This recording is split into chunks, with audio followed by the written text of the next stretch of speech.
पुण्य रहेगा साथ। एक साधु जंगल से गुजर रहा था। उसे रास्ते में एक डाकू मिल गया। उसने साधु से कहा, तुम्हारे पास जो कुछ भी है उसे मेरे हवाले कर दो, नहीं तो मैं तुम्हें मार डालूंगा।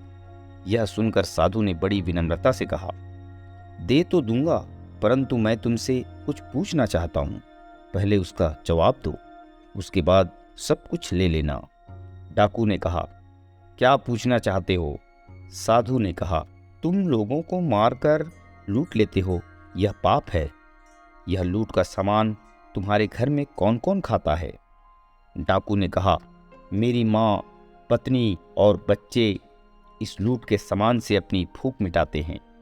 साधु ने कहा, घर जाओ और पूछ कर आओ कि यह पाप जो तुम कर रहे हो, इसमें तुम्हारे साथ कौन कौन सहभागी होगा।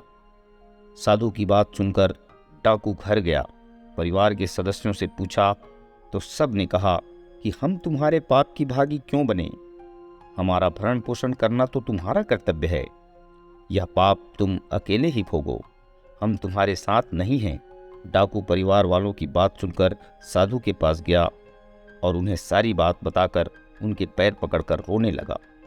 साधु ने उसे उठाया और समझाते हुए कहा, पाप कर्म से बचो, भगवान की शरण में आ जाओ, तुम्हारा कल्याण होगा।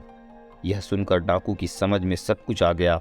उसी दिन से उसने पाप कर्म छोड़ दिए और भगवान का ध्यान करने लगा।